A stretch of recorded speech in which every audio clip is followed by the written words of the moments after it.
Welcome everybody. I am Bill Brent. I have the privilege of being part of the LCAA board for the last 5 or 6 years, and am the immediate past chair. I see Sue Lewis is here, who goes way back to the class of '85, and the alumni everywhere in between and beyond, that are the leaders and all the people that are here and committed to continuing conversations that we started as classmates, and that we knew that we had a joint purpose and vision of working our continued work together, and this is one way that we're able to do that.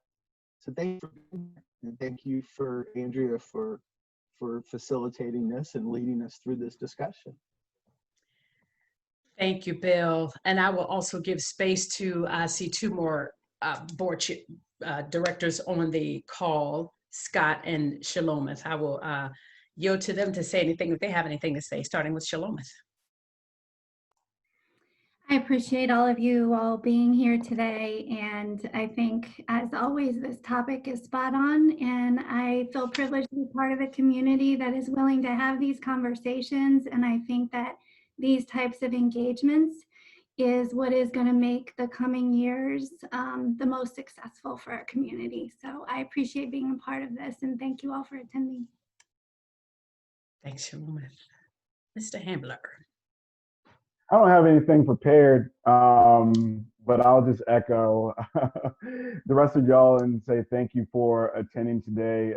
You know, I know we all get pretty overloaded with the Zoom calls, but I've said it before and I'll say it again. You know, connecting is so important, and in a time where we can often feel so disconnected from one another, it's great to be out and be able to reach out and not touch someone physically, but talk to someone and just to see what everybody else is doing, and you know, share thoughts, feelings, and ideas, especially about our community, because you know, we are, as humans, we are social creatures, so we need to make sure we are still keeping those muscles in shape. We don't want their social muscles to atrophy. So just again, thank you all for joining today, for making some time in your busy days. Thank you, Scott. And that is so true. Now, as we wind down 2020, none of us expected 2020 to look like this. And it has pulled on us physically, mentally, emotionally, spiritually in so many ways, and financially as well. But as exhausted as we are about being on Zoom, again, I echo what Scott has said, and Bill and Shalomith, we do thank you for participating in today's event and supporting your alumni association. So we'll go ahead and get started. We'll get started. Hey, I'm down. I'm always getting started. getting started with it. All right. So Bill, Shalomith, and Scott will also monitor the chat and keep an eye out for any questions or comments that you have. All right, so I'll read the description that came along with our LC Alumni Town Hall. The voters have spoken, now what? While in the middle of two pandemics, COVID-19 and racial unrest, presidential candidates Donald Trump and Joseph Biden fought for the attention and votes of American citizens. Now that the voters have spoken, let's engage in real talk about the results of this contentious election means, what this election means, and the challenges ahead for our communities and the nation. This election underscored deep divisions in our country, and after a contentious campaign season, Joe Biden is now the president-elect, and our current president, Donald Trump, has vowed to fight in court the results of the election. And by the way, this was a historic election in many ways, the number of votes, and just historic in many ways. And while we, as citizens, have been recovering from the days-long election, we were reminded days following the election, we're still in a pandemic. COVID cases are spiking, as are unfortunately the number of Americans succumbing to the virus. The voters have spoken. Now what? So in today's town hall, we're going to talk about, where do we go from here as a community, as a nation? How do we move forward? what role do you see us as leaders having in moving us forward? What role are you individually willing to have in this next season? And with likely a not so smooth transition from the Trump administration to the Biden administration, what impact could this potentially have on us moving forward? All right. And before we dive into those questions, I'm gonna start with a poll. Now, I'm doing a lot of new stuff today, y'all, so I hope it works. So we're gonna start with a poll, and the idea is to determine how you voted, not who you voted for, but if you chose to do mail-in, day of, et cetera. And then just to check in with you, how are you feeling? I don't know about you, but y'all, I'm exhausted. But we'll just try this poll. Let's see. Ooh, oh, all right. Launch polling. Okay, so if you all can, oh, I see results. Yay! It's so exciting.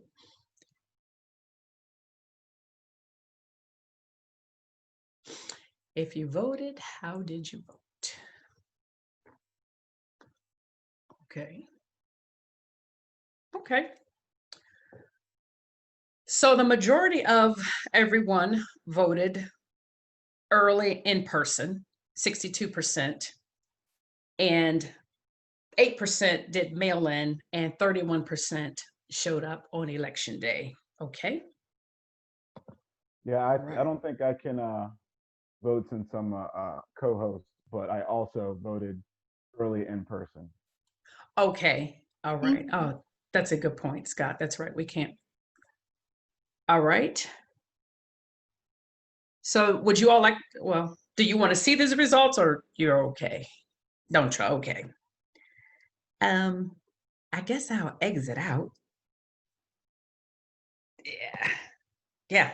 All right. Let's see if the next poll comes up. It doesn't. Polling close, relaunch polling. Cancel. All right, y'all. Scott, can you see the polls? Do you have access to the poll? I saw the last one when it came up. Okay. But I don't see one now. All right, it's telling me to share results. I guess I have to, whatever, stop sharing results. So there we go, stop sharing results. Okay. Well, there was a second poll, and here it is. All right, y'all, told y'all, I'm learning. Here's a second poll. How are you feeling? How are you feeling? It's 9 days after the election. How are you feeling?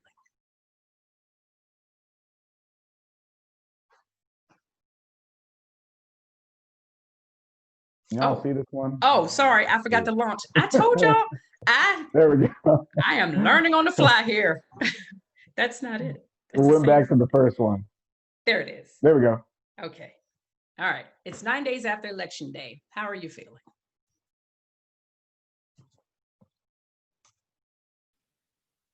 Am I the only one that can't see this?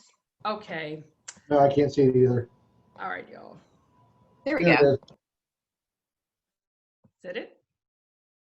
Okay.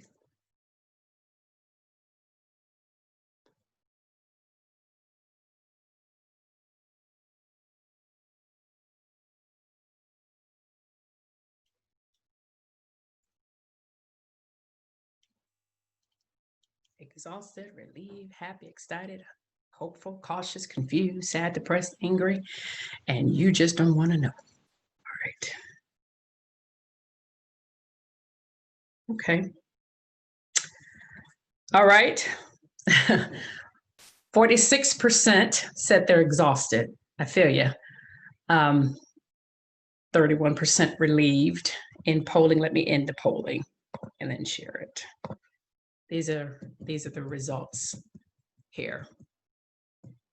And does anyone want to share their results? Don't have to. We want to make this as engaging as possible, but does anyone want to share? Well, I was just gonna pick all the above. I didn't see that there, but that's a good definitely point, Scott. all Thanks. the above. It's a sliding scale. Mhm. It's getting more on the hopeful side. Personally, it is getting more and more hopeful as the days goes on. But it's definitely, you kind of go through waves throughout the day. I do anyway. Okay. Yeah. Who was cautious? Who'd wanted to speak to that?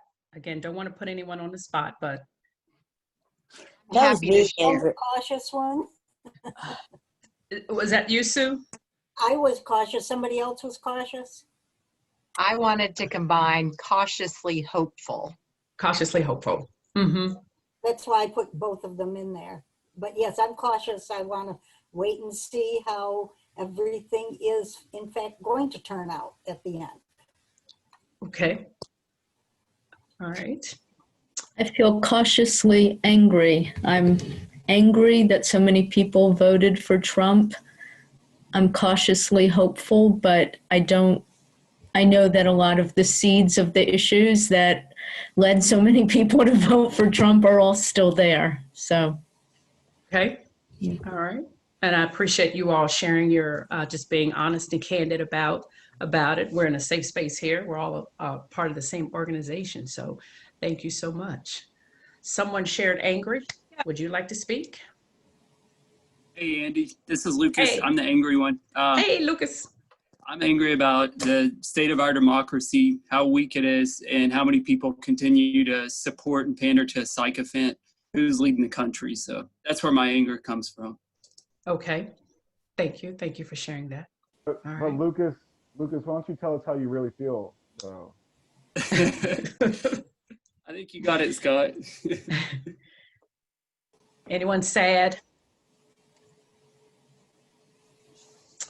But Bevan, were you trying to speak earlier? I saw you come up. Okay. Yeah. Hi. Hi, Go Andrea. ahead. Hey. Cautious. I'm cautious. I'm gonna say a bit nervous. I'm cautious for what's gonna come up. It's just you listen to the news and it's very disconcerting. I'm also concerned about the future of our children. Mm-hmm. And cautious about that, what they're going to be up against come the future with the way things are laid out with the current president. Okay. Between financing and so I'm optimistic. How about that? But okay. And I'm not depressed or anything. It's just we've never experienced this before, and right. so I'm just cautiously optimistic. That is what I am. And that's an excellent point, Bevan. We've never experienced what we're experiencing before. We're in the middle of a pandemic. We're seeing things with the current administration and the soon-to-be administration happening. We've never seen it before, and it pulls on us in many ways. Just speaking on an economic level, businesses are closing. People have lost their jobs. People are hurting all around us. So we're dealing with a lot. We're dealing with a lot. Yeah, big time. Yeah. Thank you all. Thank you again for your candor. I appreciate that. I don't know that any of us expected what we're dealing with today as far as the election to happen. Did anyone? Maybe I'm wrong. Did anyone have an idea that we may be where we are today with this election? I did feel that we would be in a similar situation that we are, because I feel that there are a lot of people who like to, in public, show one face, but when they go home or when they go in the voter booth, they truly vote their heart, and it's not always what they portray in public. Trump is in office because of help from Putin, but also a lot of Americans who share his views. He's of the previous administration. Biden will be sworn in and will go forward, but I'm exhausted because I want this to be over. I want us to just move forward. But there are a lot of people who are in agreement with Trump on multiple levels. Some of it stems from greed and self-indulgence. They just want to promote their needs and no empathy or sympathy or understanding for others who struggle. They want to continue the views that have haunted this country for generations, for decades, built on white supremacy. And a lot of people stand up for that, because in order for people of color, minority, African Americans to have true equality, then somebody's going to have to give up something. And it's hard for other people to need to truly understand that and want to give something up. They're going to have to lose something to create a more balanced and equitable playing field for us all. So I'm just exhausted, frustrated, but I understand where we are in this point in history. Our democracy is not as strong as we thought it was, and we can truly see that it is not. And if we were to have another 4 years, I just could only imagine where we would be. Closer to somewhere, some of the situations that happened in Germany, I'm afraid of. But I'm not shocked by where we are today. I'm really not. Okay. I have a question. Yes, go ahead, Valerie. Yeah. My question is about, I never expected someone who lost to not concede. I cannot get over this, that he lost the election. He's submitted all of these lawsuits. They're being thrown out. They're not even being considered. They're laughing at him. And yet he refuses to concede. And that the GSA holding up funding because they will not acknowledge that Biden was elected. There's nothing stopping them from doing that. Trump doesn't have to concede. So I agree with what Lisa just said and someone else said previously. Our democracy is not very strong. This is how we accept a loser. Okay. He's allowed to do this. This is just stupid. My concern Thank you, Valerie. Go ahead, Susan. Is that Trump right now retains so much power that many of the Republicans are afraid that he will do something against him. He's already talked about a super PAC that he's making, already talking about 2024 when he'll be 78 years old.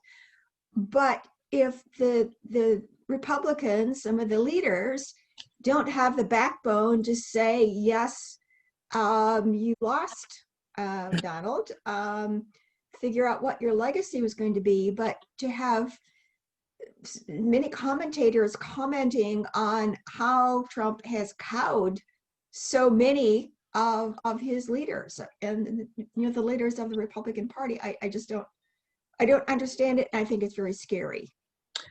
Yeah, it goes back to what Bevan said. We've never been through this before, and history has shown. Oh, okay, I'll get you, Don. Thank you, Shalomith.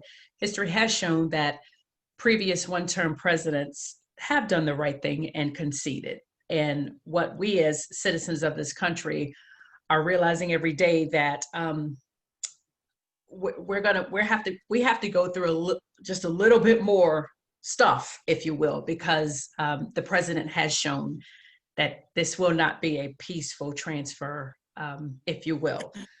And so how does that then affect us? Now what? We've had the election. Oh, Don, thank you. Don, go ahead. I'm sorry. Oh, you're fine. You're fine. Hello, everyone. The reality of where we are right now is we're just in a different time. The dude has displayed that he has a disdain for losing. And the reality is that 71 million folks voted for him. So he's not going anywhere anytime soon. He may be forced out of office, but he'll still very much be around and a part of the fabric of the society that we now live in. Couple that with the fact that with the mere appointments that he has placed on the courts throughout his tenure, that will have a ripple effect on us for generations to come. So I don't think that we're done looking at it. He may very well rear that ugly orange head again 4 years from now, and once again attempt to secure the Republican nomination once again. So I think that we still need to very much hunker down and try to be very much vigilant and aware of the times that we're in. There's a supposed Chinese curse that says, "May you live in interesting times." I can't think of anything more interesting than where we are right now. So just That's for sure. just strap on tight, because I think that the ride hasn't come to a full stop yet. Right. And as the head goes, so does the body. So we recognize that what happens on the national level does trickle down to the state and local level as well. So the day of the election, we know leading up to election, we heard about the voter suppression and voter intimidation taking place, and we heard about the potential for things popping off, if you will, at polling sites, elections, at election locations, polling locations. But let's see, Captain Reeves, he's here. You got a promotion, right? Right? Where's Sean? That's correct. Right here. Hey, is it Captain? It's Major. I'm now the Major. All right. I want to give Deputy you Chief of Police. Yeah. call you by your right title. Congratulations on the Call me Sean. All right, Sean. So speak to what took place on the local level, because while there were murmurings about what could potentially take place on election day, violence, how did we do here in this area? First and foremost, good afternoon, everyone. And while I can't speak for the Charlottesville City Police Department nor UVA or other jurisdictions, I can speak for Albemarle County and what I observed. The planning process started actually months in advance for the election day, because we were hearing some of the same concerns that the community was hearing about the potential for civil unrest on regardless of where the election or who won the election. And we heard the rumors about, militias and threats of violence and harassment and voter intimidation. So we began our planning process months ahead of time, and we did it as on a regional level. We collaborated with the Charlottesville City Police Department, the University of Virginia Police Department, as well as the Virginia State Police, in information sharing. And leading up to it, there wasn't a lot of information that was coming out that was specific or directed towards our area. So, attended several community events within the county and with people that had concerns, especially in some of the polling places that were in the outlier areas of Albemarle County that had some concerns. We also worked with our voter registration department as well. So we were fortunate in the county that there was no acts of violence. The police department, we wanted to be vigilant, but maintain a low profile when patrolling stations or responding to voting stations. We didn't want to be accused of voter suppression or voter intimidation by having men and women with badges, guns, and uniforms at polling places. So our philosophy going in was we would respond as needed, and we would, unless it was a 911 emergency call, we would obviously respond lights and sirens. But if it was something that somebody from the voter registrations office could handle, we would defer to them, and if they needed us at that point, then we would respond. But we didn't want this to create a sideshow and this be a law enforcement operation first. This was very much a voter registration or voting day. This was our democracy in action, and it was election day, and we didn't want to detract from that. But it was striking that balance with making sure that people felt safe that they could come out and vote, and being vigilant at the same time.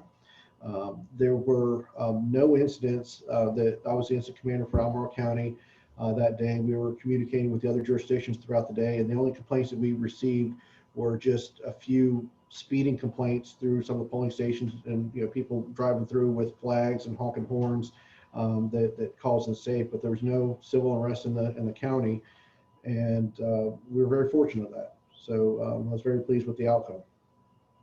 Okay, thank you so much, Sean. I appreciate it. Thank you for sharing that information. And Sue Lewis with the League of Women Voters is just going to give us an update on some, what things look like as far as registrations. Again, this election was historic in so many ways. So Sue, what would you like to share about it, being part of the League of Women Voters? Thank you for asking me to do this. There was 1,746 new registrations in the county from July 1, which is a huge number. And in the city from September 1 to October 15th, they had 255 new registrations. Most of the registrations, I've been told, came in through online registrations.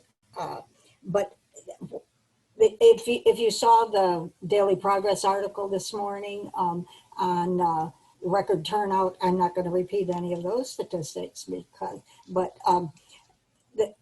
about 74% of the city people voted early, either in person or by mail, and about 67% of the county voters voted early or by mail. And they had basically 70% of the active vote registrants actually voted in the city, and about almost 80%, 79.5% in the county actually voted of their active registrants, which is actually another phenomenal thing. My personal goal is 100%, but I don't understand why people don't vote. And I was so glad to see that nobody on this poll clicked did not vote. Mm-hmm. Yeah. I always worry about that because there are reasons why people don't.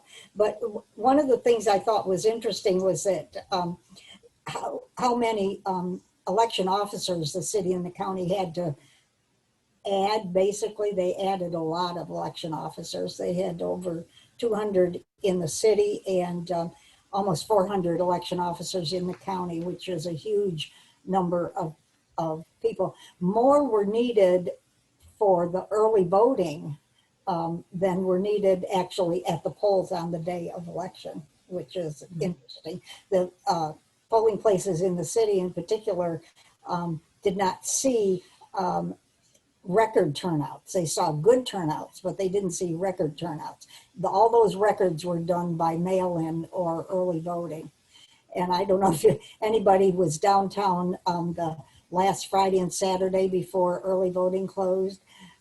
The line around the city registrar's office in front of the Key Rec Center was huge, and it went on all day long. So people were interested in voting, and we are thrilled that they were interested in voting.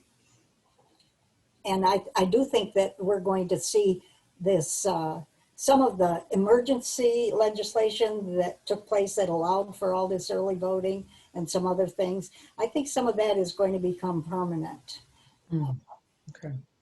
Yeah. Sue, thank you so much. Ask me any other questions. I'm sorry?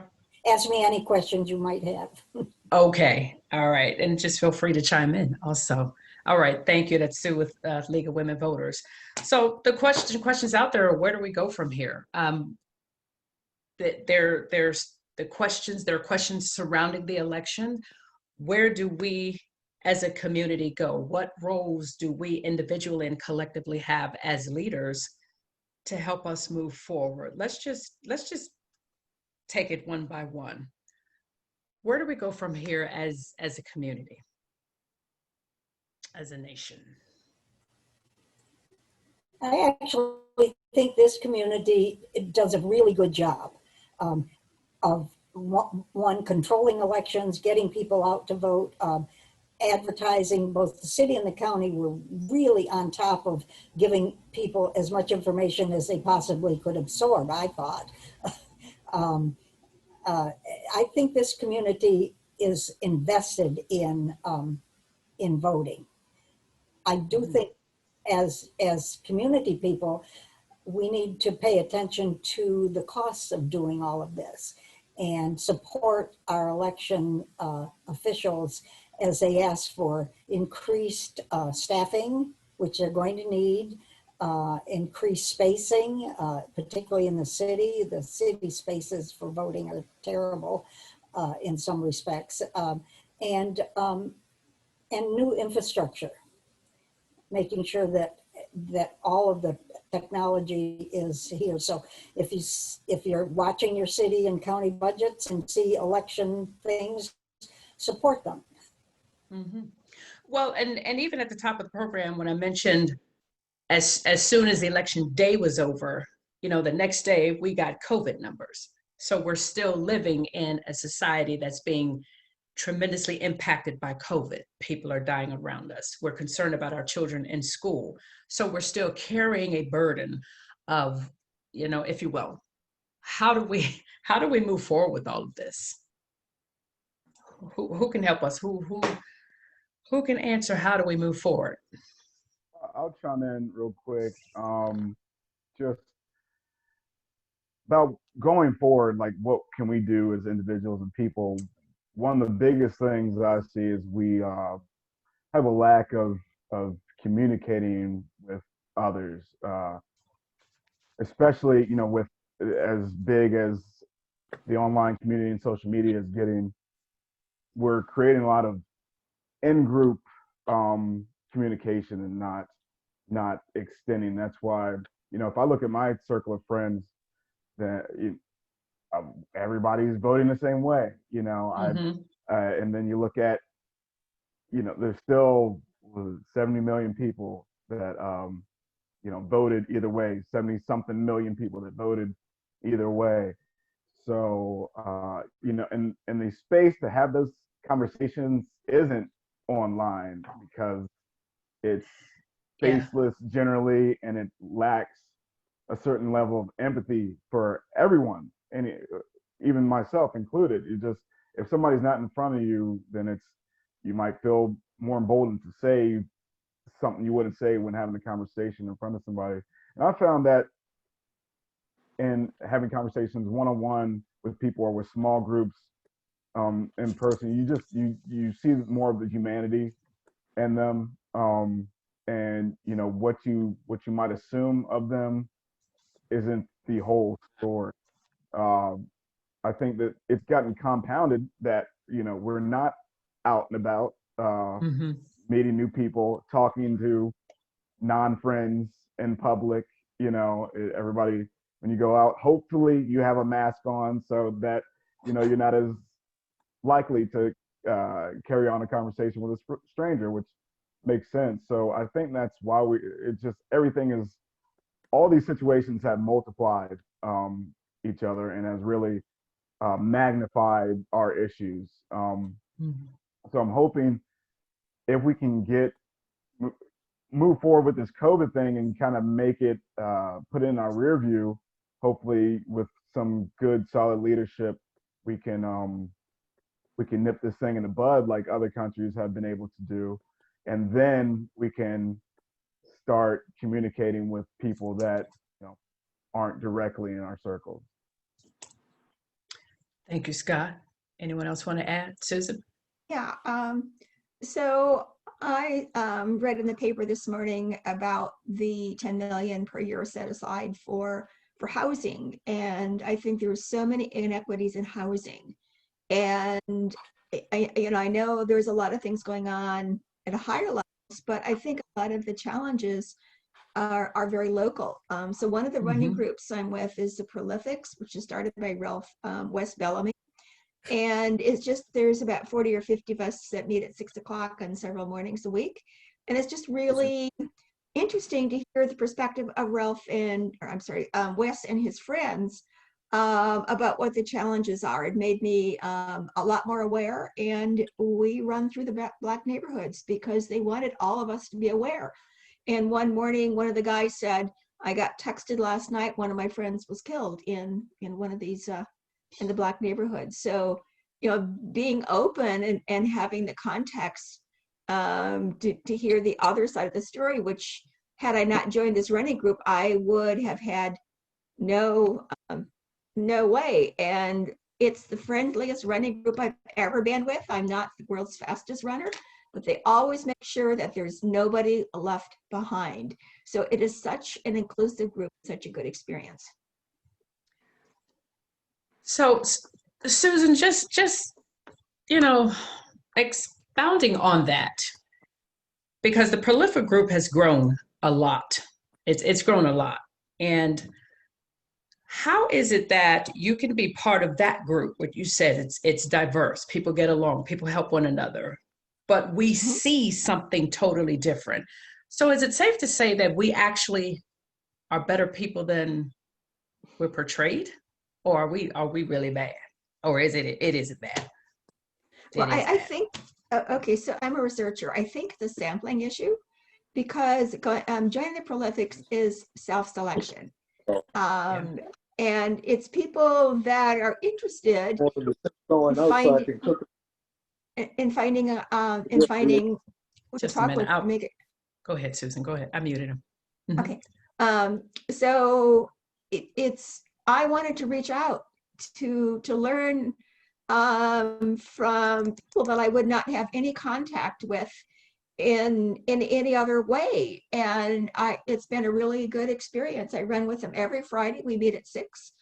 And we typically, so they've got Instagram, they take a picture of all of us every time. And there's often, folks are telling about a run together, or we really need to be careful on kind of what's going on and watching out for each other these days. So I think the more of that kind we can do, but like I say, Andrea, it's a sample, because those of us that are interested in this kind of connection, we are getting ourselves, I get myself there at 5:40 on a Friday morning, and we run 3 or 4 miles, and then we chat. But there's not a lot of people that are going to get up and get there and make friends. Okay. Anyone else? Yeah, I really appreciated what Scott said. This is Terry. Hey, Terry. Yeah, I really appreciate what Scott said in the context of being, not being isolated, and recognizing, as he said, whichever way you voted, 70+ million people in this country, and probably a good chunk of people in this area, voted the opposite way.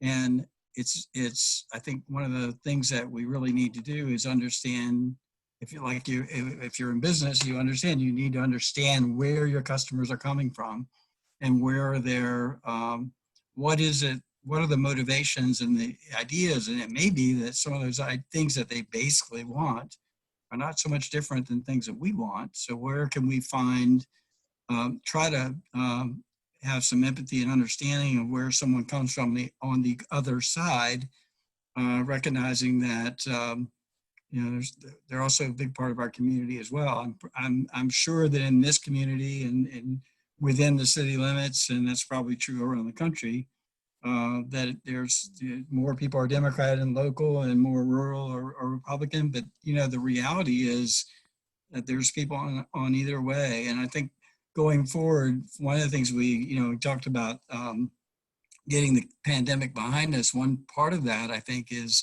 depoliticizing some of the issues of the healthcare, public health issues are issues that we all need to be cognizant of. And I think doing what we can to eliminate the politicization of things that are really basic public health measures is one step in the direction we need to go. And I don't know, maybe a way how we can move that forward and not have it be a sign of being this way or that way to wear a mask, for example. I just don't see the reason for that. But. Thanks, Terry. Shalomith? Yeah, COVID has come up so many times now, just in this short time, and I'm glad to hear that it's on everyone's minds. It's kind of unavoidable, but especially given the season we're about to enter. I think as leaders and in the business environment, we can do some really, really important things to directly impact our community right here.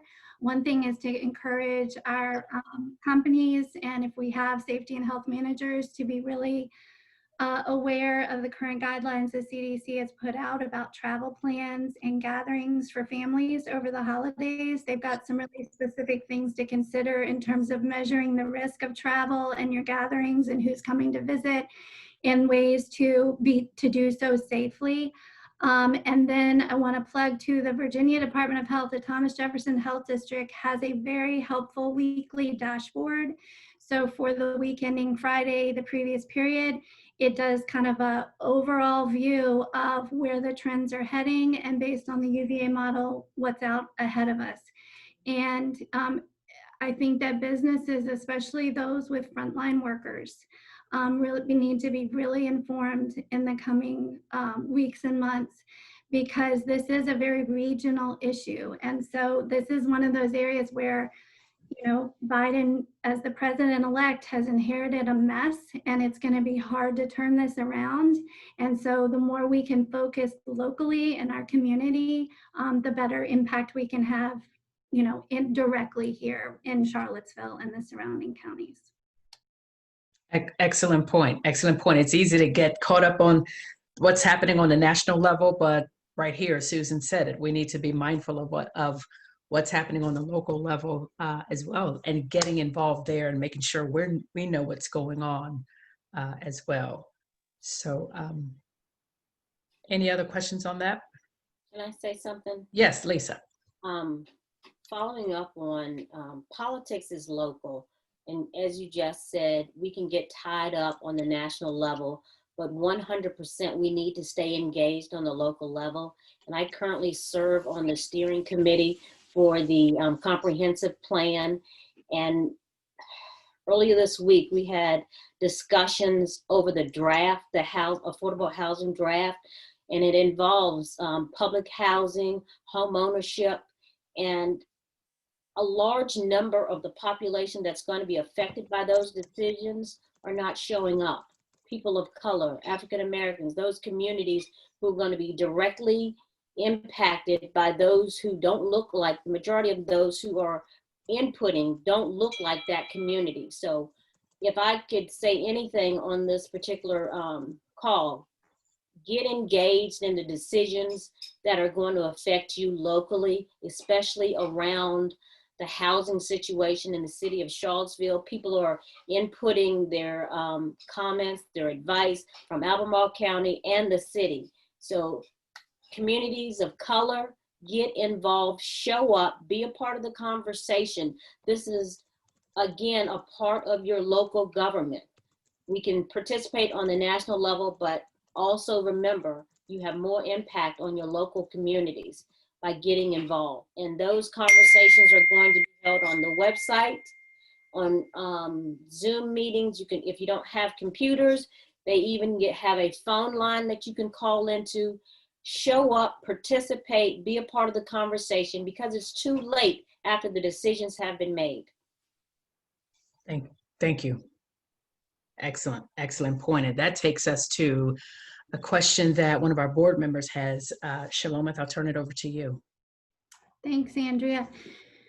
So to provide a little context for my question, you know, I was born here in Charlottesville. I've lived all my life here, and I love my community, and at times I get very frustrated with my community. That's not meant to be negative. If we care about something, then we get frustrated. If we didn't care, we'd be apathetic.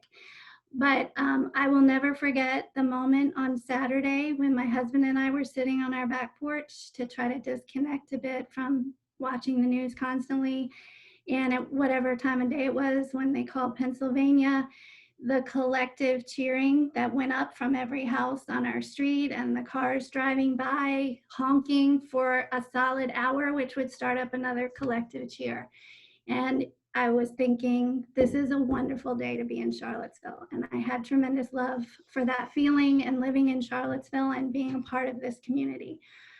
But I'm trying to balance that relief I felt with the outcome of the election, with the concern that we could kind of lose sight of the tremendous challenges that we still face and the work still yet to be done. Because I think there's a danger, you know, one of the few good things that's come out of some of the events nationally and locally for us over the last few years is this tremendous focus on systemic racism, inequalities, and the ways it impacts every aspect of our life. And so my question is, you know, as we saw the movement that's really boosted community support for initiatives in the community to address these issues, and as individuals have done the work we all need to do to address bias and racism in ourselves, my question is, how are we going to avoid complacency or slipping into a comfort zone now and thinking that because we have a president-elect that is going to fix our problems? How do we sustain this focus on the bold conversations and actions that we need to have as a community? Who'd like to answer? How do we avoid becoming complacent, which is so easy for us as humans to do? If no one wants to chime in, I'll gladly chime in. Thank you, Saloma, for that point and for bringing that back up. That's a very poignant point.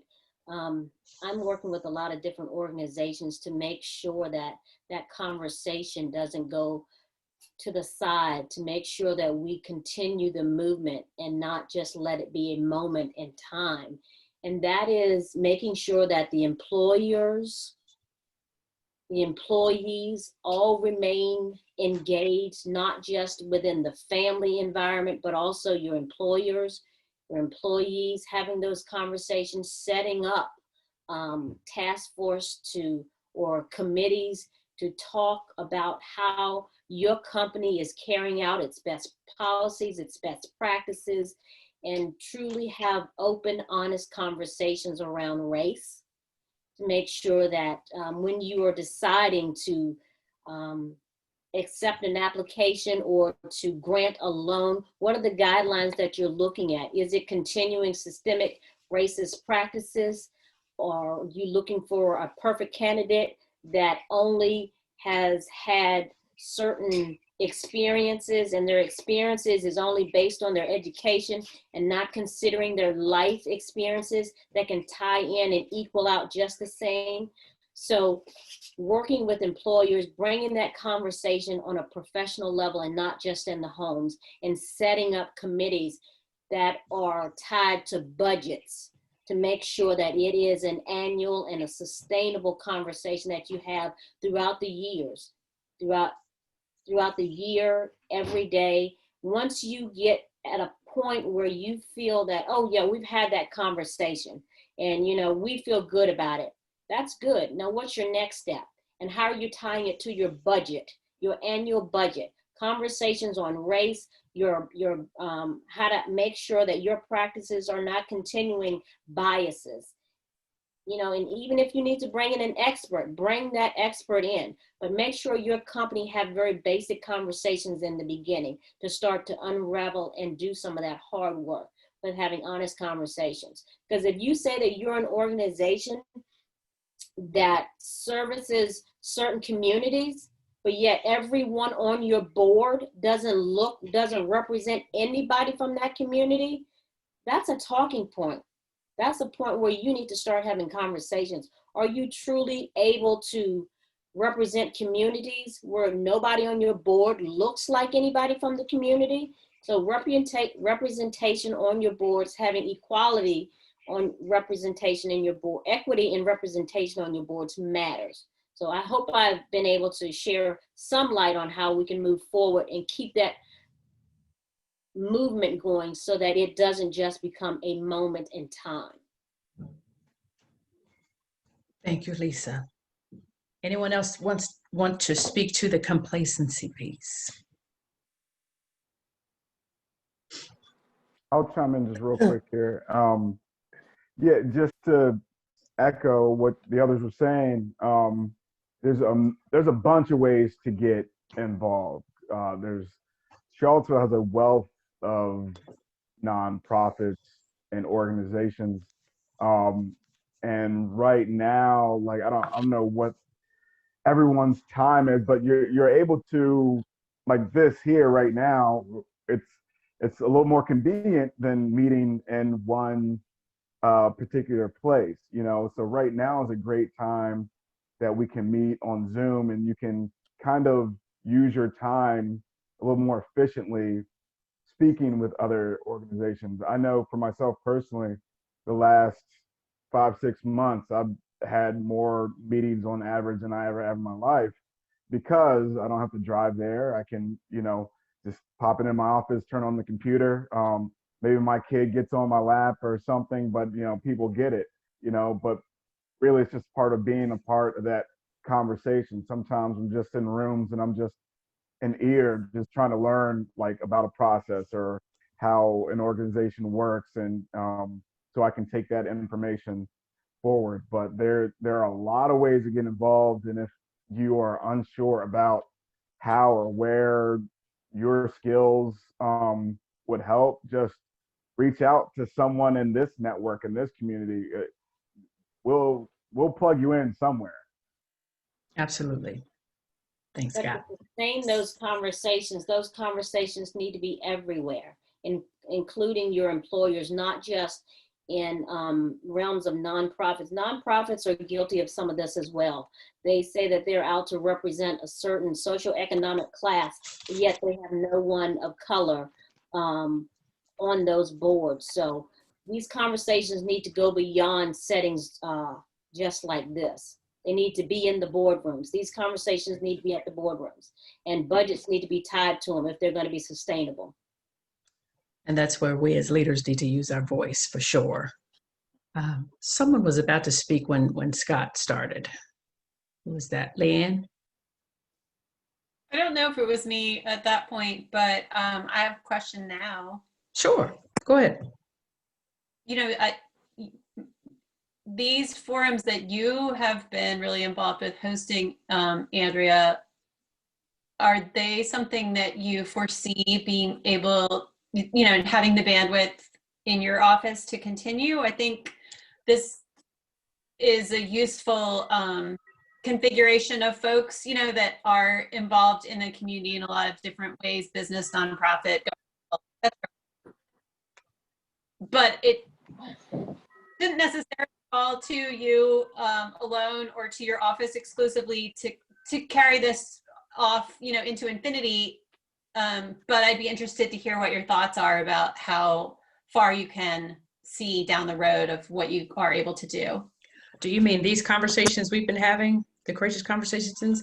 Well, I definitely want to give credit where credit is due. It's the LCAA board, Natasha Gray, Scott Shalomith, and everyone on the board who have made this happen. And if she were here, Natasha would be facilitating this conversation. But I just personally speaking as a Black woman, I'm tired. So I don't have the bandwidth right now to continue facilitating conversations like this. But I will definitely, when I can, be part of it, because I'm just tired in so many ways. But you're right, Leanne, that the conversations have to keep going, and Lisa said it as well. But it may be that you pick it up, or someone else picks it up and continues. Who wants to take that on? I'll support you, but I'm tired. Don, real quick. Scott, oh, go Don, ahead. no. Don, I think, had his hand up earlier. Well, let's see. Okay. Well, in reference to the complacency issue, as I said earlier, there were 70+ million folks who voted to continue where we were. So the issues that we had prior to the election, we still very much have now, and we'll still have after January 20th. There's an immense amount of work that still needs to be done. And I mean, we have a lot to do here locally. We have a plantation right in the middle of town that many of the issues there need to be addressed, that systemically have not been, or systemically have been oppressive to Black and brown people. And that work continues there. Whether it's on the educational side, the academic side, or whether it's on the health system side. There's still an immense amount of work that needs to be done to right some of the wrongs, if you will, that historically have been placed upon this community and beyond. I took what some people consider the very bold step in addressing and asking some of the leadership at the university to very boldly and openly paint in the end zones at Scott Stadium the words "Black Lives Matter." That request was placed upon President Ryan, upon Athletic Director Williams, and upon Coach Mendenhall. And I never even got so much as an email back on that. So just the very fact that no one could take the time to address that shows you that we still have a ton of work that needs to be done right here in our own community. So just because the election is over, well, we believe the election is over, the process at least is over, but the work continues. And before Scott answers Leanne's question, Dawn, let me ask you this question. So they didn't do it. They didn't do the Black Lives Matter in the end zone. If we focus on that, are we ignoring what advances and strides we have made? Okay, I'm gonna challenge you. You know where I'm coming from. So what? They didn't put Black Lives Matters on the end zone. So what? Absolutely, and yeah, there has been movement made. So often when it's movement that involves Black and brown people, it's done at a glacial pace. So while it would have been symbolic, very much symbolic, it very much would say where UVA stands on the issues of that we're seeing going on in the country and in the nation. There's no reason why we can't do both things. We need to continue the work that they have done and the strides that they have made, but let's go very openly, visibly, and viably forward and say, yeah, this is where we stand, this is what we feel, and we join in that revolution right now, if you will, that's taking place. Okay, thank you, sir. All right, yes, ma'am. Scott, now to you to Leanne's question. It was really also in response to your response, Andrea, about feeling tired. Oh yeah. Okay. You know, I think, you know, personally, I'm on a number of boards and whatnot, and we are having these conversations a lot, internally and externally, and it is for Black and brown people. It is taxing, more so than I would have even expected. So, we need more Black and brown people involved on these boards, like Lisa was saying, and in these rooms, these business rooms and the executive rooms, everything like that. And also we need allies and advocates also to take initiative and help us elevate our voices as well, because in these rooms we also need allies. We need people to help us and echo our sentiments, because it can feel very lonely, and a lot of us are up to the fight and we'll do it, but like I said, it can be taxing. So you know, everybody in this room, you have a voice. You have a body. You can get in somewhere. You can do something. You hear something doesn't sound right, say something. If it does sound right to you, and it's coming from somebody that looks like me or Andrea or what have you, back them up.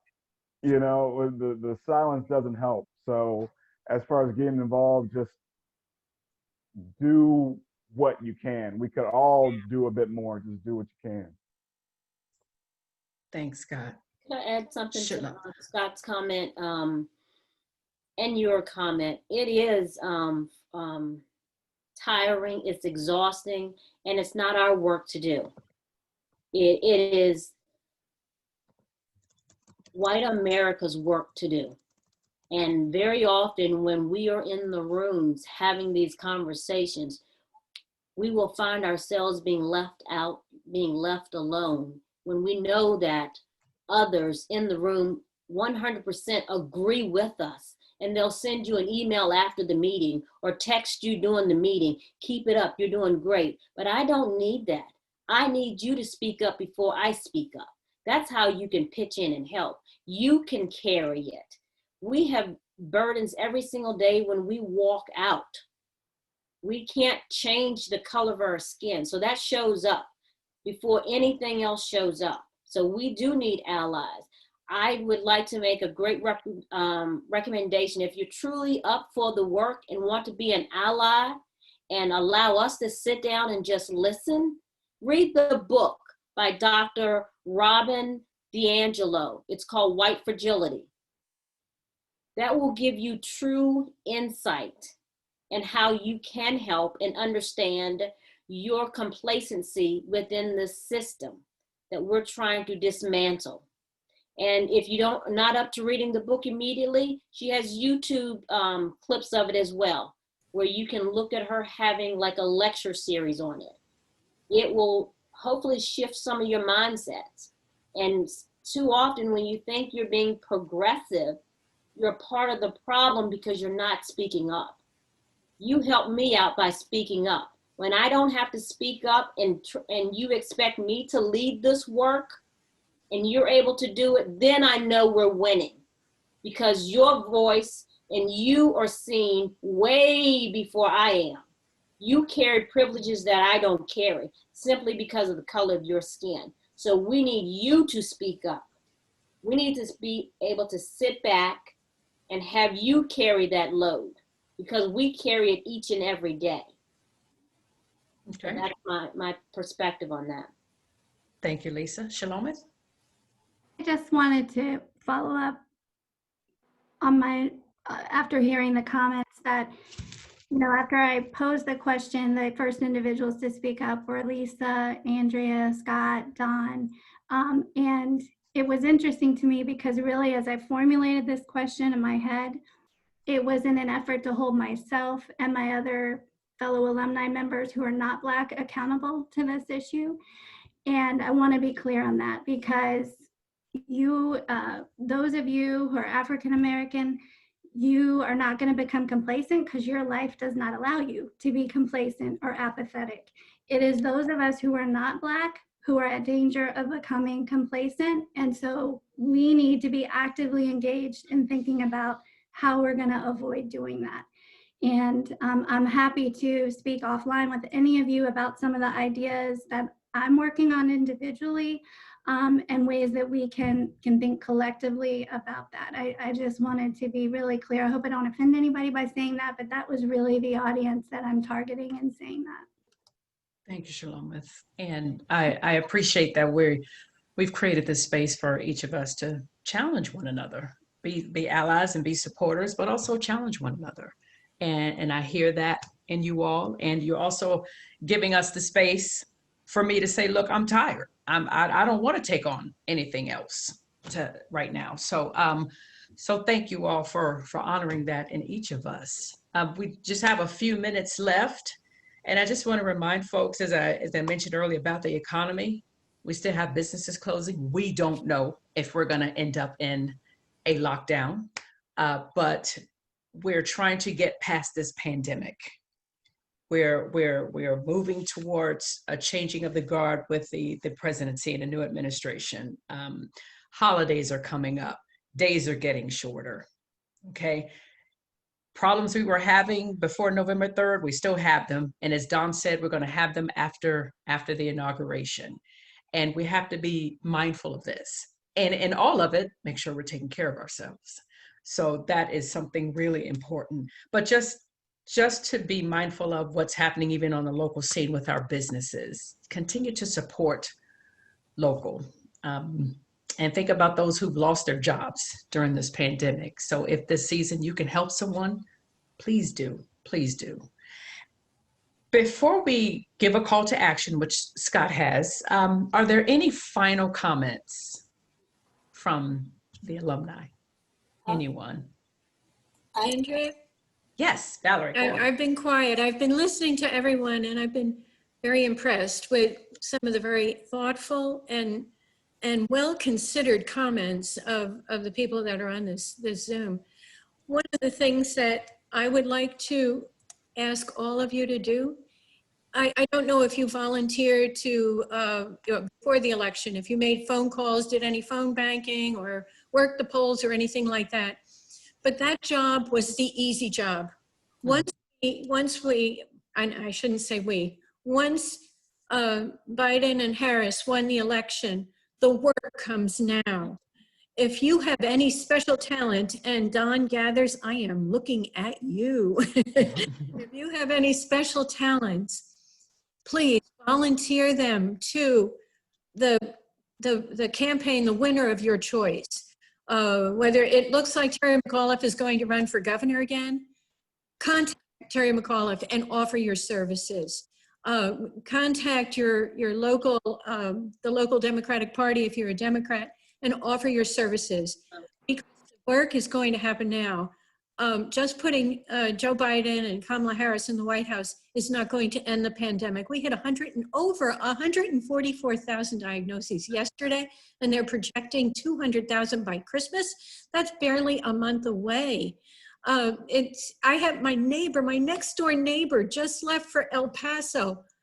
I don't want her to come home. I don't want her to stay there. I'm scared because I live next door to her. So these are things that are not going to vanish. Right. We do work. And Right. Andrea, I understand you're tired, but I want to thank you for doing these meetings, because they have been valuable. They've given us an outlet that we didn't have. And I want to thank you and the chamber for being so innovative and creative and giving us the opportunity to voice our feelings in a safe place. Thank you, thank you. You're very welcome, Valerie. And again, I give it up for the LCAA board and Natasha and Scott and Shalomith and that team, because they truly deserve it. These conversations started after the murder of George Floyd, and they knew we as leaders needed to do something. And as a result, these conversations have come out of that. And this is how we as a group are impacting, affecting change locally within our spheres of influence. I do have one suggestion as a follow-up on what Lisa said, and it was something I was going to stick in anyway. But an idea for small groups: find some members of your family or your faith community or whatever, and start reading some of those books. I've been in a book club with my family, actually, 3 generations of my family, and we have read White Fragility, and we have read Kendi's How to Be a Non-Racist. How to be anti-racist. Anti-racist.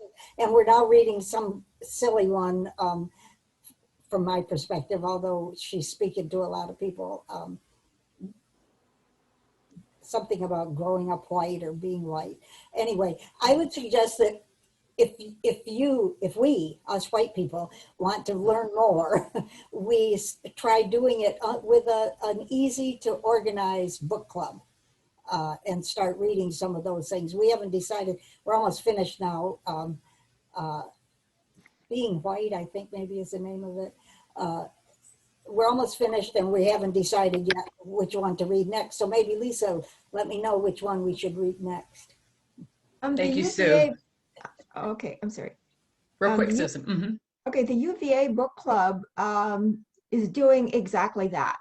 So we read How to Be an Anti-Racist. We've read several others.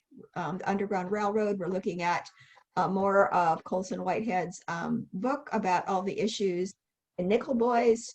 So in fact, our leader, Kelsey, has a chart or a graph to make sure that we're looking at different genres, but very carefully looking at Black authors, Hispanic authors, and the current issues. UVA Book Club is open to anybody.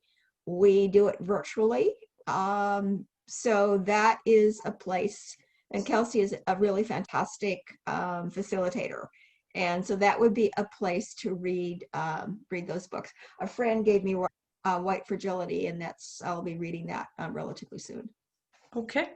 Thank you all so very much. And I'm going to turn it over to Scott for just, a good way to wrap all of this up and put a bow on it. But before I do that, again, thank you all for being part of this conversation. And you are making a difference in your own little world. Just keep making a difference, because it will ripple out.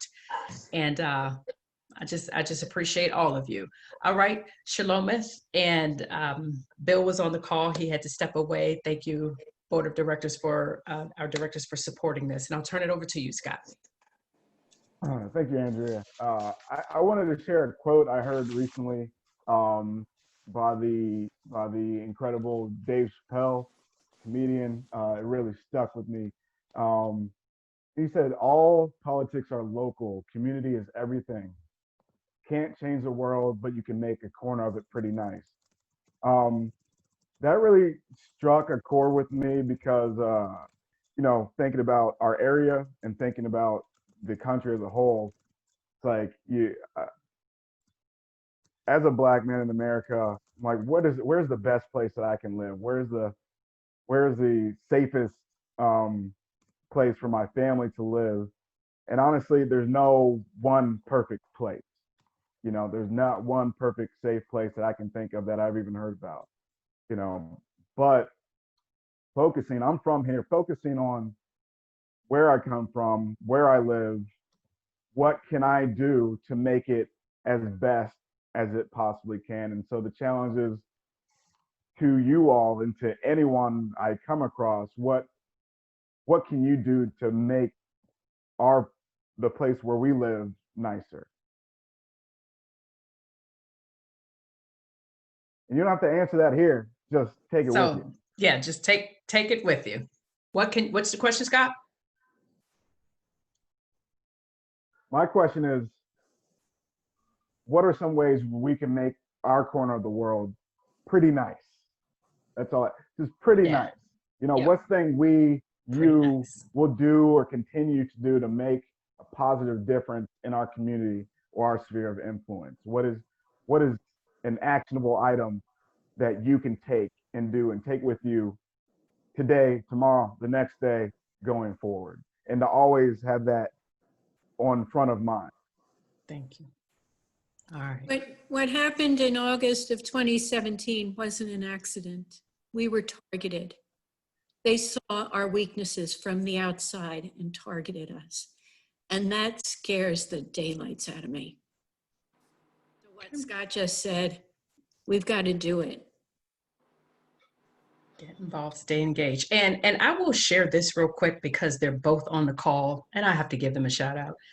Sean and Scott, last Friday, and this goes back to what Scott saying, what can you do to make your work pretty nice? The two of them last week just picked up the phone and called to check in. And they didn't do it for this attention, but because they're here, that made a difference in my life that day. So it's little acts like that so when I say I'm tired, boy, that helped me a lot last week. So Sean and Scott, thank you. And sometimes we just need to just check in on each other. Let's just check in on each other. We're dealing with a lot, y'all. Let's just check in on each other. We'll fight the good fight of faith and we'll just keep doing it. But let's just check in on each other because it's a lot we're dealing with. All right. Was somebody saying something? Okay. I said amen, Andrea. Oh, okay. Is that it? You all have a happy Thanksgiving. Thank you all. Take care, Bye-bye. everyone. Thank you. Good to see you all.